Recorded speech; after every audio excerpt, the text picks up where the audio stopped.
Good morning, everybody. My name is Suzanne McAllister, and I am here this morning with an old friend and mentor, I would say, Eunice Schatz. Eunice is an author. She's co-founder of Lifework Direction, which is still in operation. And Eunice and I have been doing these conversations, recorded conversations, for a couple of years now. And the reason I wanted to do them is that I have been inspired by how Eunice is handling this stage of her life, which is, I think it's okay to say you're 94, am I right there? 5. 95. Okay. And what I have experienced in knowing Eunice for many years is her wisdom. And I'm especially struck by how, Eunice, you have been handling what you've been going through for the past couple of years. And I'm recording from outside of Philadelphia. Eunice is outside of Boston. We met, like I said, about 25 years ago when I consulted with Eunice and her husband, Don, at Lifework Direction, trying to give my life and work some direction. And then Eunice and I transitioned into Eunice being a spiritual guide for me. So we decided in the past, we've been a little bit more scripted, which actually was just a jumping off point. We never stuck to the script. So I thought, why don't we just see what comes up today? So I'm going to really open it up to you, Eunice. I'm interested in hearing, how are you doing? And what is going on with you? Well, your introduction, of course, stimulated me because you said an old friend, and I thought, yeah, old is what it is. And then you called me a mentor, and I thought, sometimes I've been a tormentor. And so, Touche. right away, I thought, yeah, Yeah. well, I know that you wanted to share with your friends who are sort of your age. You're maybe 25 years younger than I am. Mhm. And 20. I'll be 75 in October. uh, that's, yeah, 75 is a marker too, isn't it? Yeah. It is, yeah. But Well, continue your thought. You said that you know that I wanted to share this with my age group, which is true, although some of the people who are listening are younger than me and some are older than me. So I think it's a broader spectrum than perhaps you realize. yeah, I realized I had a reputation of sorts and, yeah, and everything. But I knew that when we talked today, where I would begin was, the a surprise thing that always delights me. I'm basically a curious person, and that learning new things is stimulating to me. But of course, I've been obsessed with this idea of, why don't I die? Because my husband died, and I thought at that time we were both dying and we didn't die. And so I had to discover what it meant to still live. Hmm. So thinking about death for me has been deep and interesting. But you like this, that I was surprised the other day. I thought that is something in our relationship together. We're open to surprise, it seems to me. And so, of course, I'm quite willing to leave this earth because I know it's only my body that's going to stay. We planned that well, but I'm going to continue to be. And so a lot of my thinking has been about what is the meaning of this time while I'm here. And I'm in a place where a lot of people are here for the last part of their lives. And one day my case manager, I have a case manager who comes, and she asked me a question. I was about to go down to the first floor where we eat our lunches. And she said, and she knows that I'm eager for the time when I will leave this earth. My body will stay, but I will be with God. And she said, suppose this was your last meal. My instant response internally was I leaped for joy. I just said, oh. And I went downstairs excited to be there because I knew this was my last meal, it might be. And that energized me. It didn't depress me. And that's the surprise that I was surprised myself. I thought, oh, the basic orientation of my life is towards being surprised. Yes. And I think you know me well enough to know that I'm a curious learner.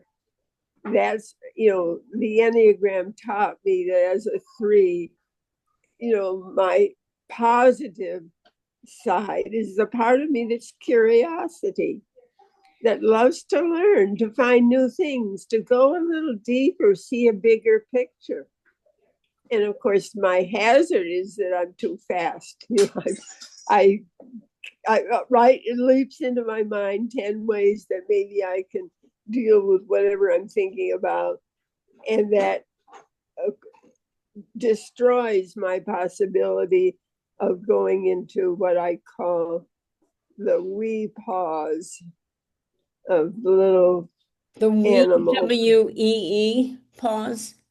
Wee paws, WEEPAWS. Yes. We pause, but it's I like words. Oh, I know you do. I need to pause and receive, and that's what that question did to me. Oh, if it's really my last meal, that's exciting. And so I went downstairs with a whole different attitude. So I'm thankful for that. Well, I had a couple of thoughts as you were saying that, and I love that you were surprised by it, and I'm not surprised at your reaction, to be honest with you. So I'm not surprised that you were like, "Oh, this is something new. This is going to be my last meal." So, and I am interested in how you felt when you realized that was not my last meal, because here I am, and I've had numerous meals since then. Just here, when I listen to you, I learn, but because, it made me present to the moment. Yeah. That was it. Not because if it is my last meal, then I'll go. I mean, that would be, what do you call it? Instrumental. God is allowing that as an instrument to help me there. No, it made me present to the moment. And I thought, why can't I go downstairs to eat every noon that way of being present to the moment. No, And there's, it's a yeah, little hard. no question. I would say that on a fairly regular basis, I try to ask myself, not that exact question, but if this was your last day, is this how you would want to spend it? That's beautiful, Yeah. Yeah. And it's what you just said. It's being in the moment, it's appreciating. I'm looking out I have floor to ceiling sliding doors that go out onto a balcony, and I'm looking out beyond the balcony to just trees. So I see green and the sunlight hitting the trees. And it's a familiar scene to me now. I've been here for over 4 years, but it is so calming and nurturing. And I feel pretty present to that. But I think what you're saying is your caseworker asking you that question was a bit of a jolt and a good one, and a reminder of, yes, if I can be present like this for everything that comes up in my life, the good, the bad, the neutral, the unexciting, the surprise, um, what a rich life. And yet very hard, I think. Well, when you speak, of course, my mind instantly goes to your backyard that you showed me in pictures that you took care Yeah. of, in that place where you live, and the window where your cat sat. Yes. I Yes. was so tuned in to the way you were attuned to your environment Yeah. in the present, and really treat it as something to be decorated and loved and taken in, maybe comforting almost in the present moment. You're right. And you know that about me, that my environment has always been of paramount importance. And I have to say that in these conversations that you and I have been having, I'm conscious of your environment. I haven't been there, but I can see it, and I've been in other environments similar to the one that you're in. And Yeah, you're kind of coming on. I'm missing some moments, but okay, let me slow down a little bit. Um, One of the things I've found myself thinking is that because environment is so important to me, that if and when I'm in a situation like yours, where I'm going to have less control over my environment, yeah, control. how will I handle that? And it's, yeah, I know you're somewhat distracted by noise, right? Yeah, Okay. something is happening in the room Okay. that shouldn't be. Yeah. Okay. Okay. Yeah, so it's one of the things that I have been, um, what's the word I was going to say, interested in, but more than that, yes, about how you are handling being in your situation where you don't have the ability to go for those walks around Jamaica Pond that you used to love so much. And I know the care you took in the rooms you had in the home in Jamaica Plain with Monk, your cat, um, and how you've made this transition and how you're handling that transition. Yeah, you use the word control, and that's at the heart of it. And it's good sometimes to have a degree of control. It gives me a lot of options, but I'm in a place now where I don't have that to the same degree. And So, this is crazy, but I wish I had the kind of sensibility that the new Pope developed when he was in Peru, where he really got in touch with the moment and had to adjust to what was. And in some ways, that's my solution here of adjusting to the actual situation, and is my connection with the holy strong enough to allow me to be present to what I can't control. And I'm experiencing it right now because somebody is trying to offer help to somebody. Yeah. If they succeed, they're going to be in the way of us talking. Yes. So I'm very frustrated in that regard. So let me take a minute, please. Mm-hmm. Let me receive it.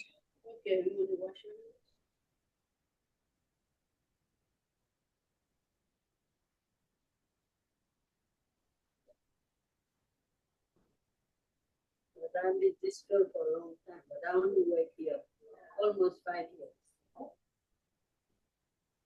But I worked the place 30 something years. I worked the place for I have discovered that many of the people working here have a much more solid motivation for being here. They use the gesture from the heart. That's why they're here, some of them. And that's happening right now with somebody. She's talking about why she's here. And to a roommate who's quite difficult, So it sounds like knowing that about the caregivers there or the workers, that some of them are there because of their hearts. Does that make it easier for you to? It's basic. Suzanne, of all people, you will understand. I have spent my entire life finding the purpose and meaning for different groups of people. My first career was with adolescent girls. Women, before women had a place in our society. Mm-hmm. And it was joyful and rich and full and beautiful. And then I went into therapy and I got married, and the people we were concerned about was college students. They were afraid of the race problem in the city, and we were established a center called Urban Life Center in the city of Chicago. We wanted them to come here and learn how beautiful the city can be. I mean, Chicago is a wonderful place for that, in including some of the ways that different ethnicities have established themselves creatively in the city. And then at a different point, I took a sabbatical leave, Don and I did. And Don is funny. He said he wanted to move someplace where they didn't call him Donnie, but they could call him Don. I thought that was so funny. That was his way of expressing, that it was okay. And we went to Washington, D.C., and I had I volunteered there for a few months and everything. And then suddenly we were given a place to live in Boston, and so took that as an indication we should be there. And that was when we discovered that people 28 years old were still asking the same question: what is my purpose and meaning? And that's when we established Life Work Direction, and it's been going ever since. Yes. And when I met you, I was in my 40s, I believe, maybe older. And Yeah, I I think so. was not the first person who was older than 28 who was coming to Life Work Direction for Yeah, that we very realized reason. then pretty soon that it was 40-year-olds and then it began to be 50-year-olds. And now the 60s are coming back too for a rehab. You know, Yes, yeah. yes. And the fortunate ones are those that ultimately do find a sense of purpose, or at least that has been true for me. And it was a long time coming, but I'm very grateful for that. So I'm aware of the time, and so what I'm hearing Can you from you, remind me then of yes, some pictures? The tugboat,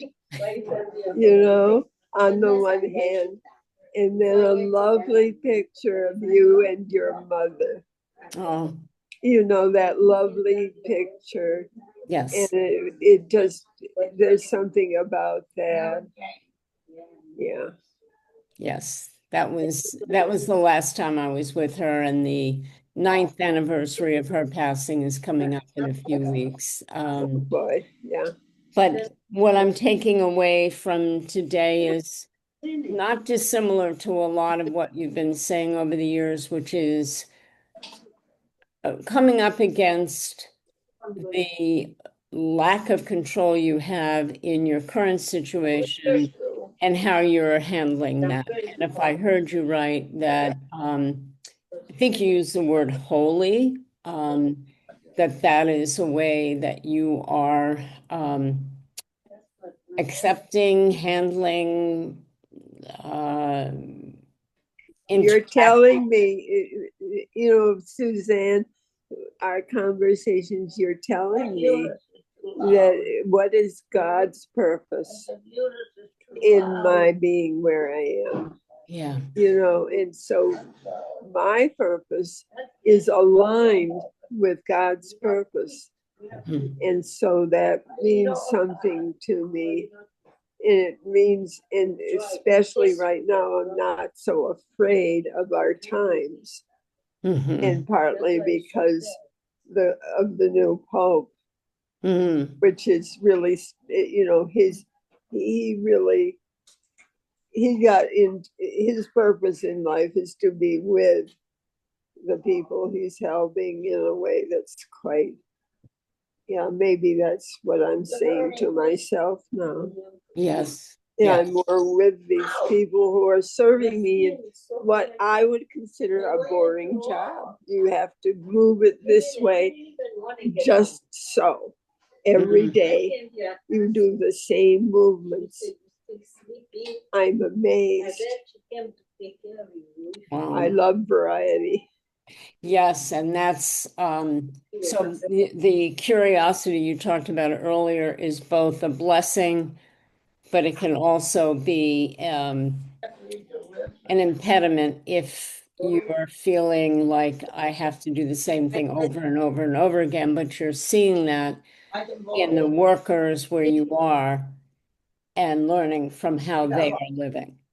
And I have to have the same thing over and over because that's what my body is used to now that I have no control. If they start doing it a different way, it drives me crazy. So I'm confessing here when I say that I'm not perfect yet. I was just going to say, I'm really glad to hear that it drives you crazy and that you get frustrated when things don't go the way they're supposed to. And I certainly can relate to that. Yeah. But it is yeah, more for you to continue to contemplate on this journey. You've traveled with me in an interesting way, isn't it? Hmm. Yeah. Yeah. So I want to thank you Yeah. and for making Gesture time. I can't do anymore. So Oh, I just lift it up to you, like that. Oh, yeah, almost. Yeah. yes. Thank you. Thank you. Oh, God bless.